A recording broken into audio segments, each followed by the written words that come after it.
We all talk about Shmirat Einayim, how important guarding one's eyes. So important. There's even an organization called Vayemayim to try and help us do that. But what's in it for me?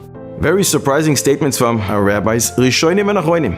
Sefer Hasidim, Rabbi Yehuda HaChassid, one of the Rishonim, Siman Taf Tzadi Hey, says, if one has a tremendous struggle, puts the effort, Yireh Zera Yarich Yamim, his kids will benefit from it.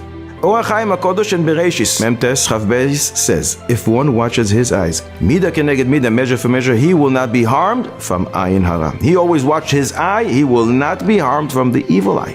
The Arizal says you can actually acquire X-ray vision. If one guards his eyes, he is able to look at a vessel which was dipped in the mikveh and to see Yud Kei Vav Kei, the letters of HaKadosh Baruch Hu on that vessel. There's some Sefer in the name of his Rebbe, Reb Nosson Adler. And the same thing appears in Nachal Kedumim, the Chidah and Parshas Bereshis. When one leaves this place here after at least 120, sometimes it's associated with some sorrow and pain. But one who watches his eyes will not have Tsahal Misa. Unbelievable, but one can even make money from Shmirat Einayim. Aruch HaShulchan and Choshen Mishpat, Shin Sad Gimel, Seif Gimel brings a whole maaseh when one can actually win a court case in Beis Din if he watches his eyes. But it also can help our parnasa. And that is a segula from Reb Chaim Palagi.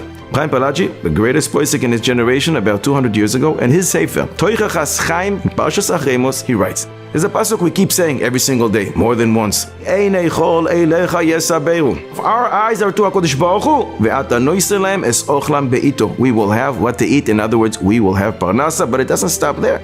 It's the end of the Torah in the beginning. Le'einei chol Yisrael. That is how the Torah ends. To the eyes of Klal Israël. Your eyes should be to me, says HaKadosh Baruch Hu. And then what happens? Bereshis, cut it in two. Bar, ashis. Bar is tvua, bar is grain, bar is parnasa. Ashis is I will place, I will give. If you're willing to make sure to use your eyes properly, to look only at what you're supposed to, not to look at what you're not supposed to, says HaKadosh Baruch Hu, I will give you parnasa.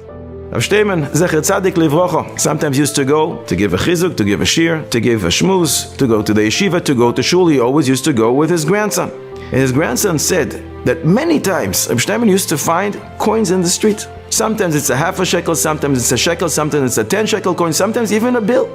He said, I never found any bills, I never found any coins. And they asked him, so how come Rav Shteiman keeps finding money and you're walking with him and you don't find anything? He says, because Reb Shteiman used to fulfill what Igeres HaRamban says. You should walk with your head down. You look down, your heart is thinking about Ribono Shel Olam all the way up there. He says, I look straight forward. I want to see where I'm headed. But Reb Shteiman is looking down, so he makes money. So Shmirat Einayim has many, many benefits to us, other than just fulfilling the will of HaKadosh Baruch Hu.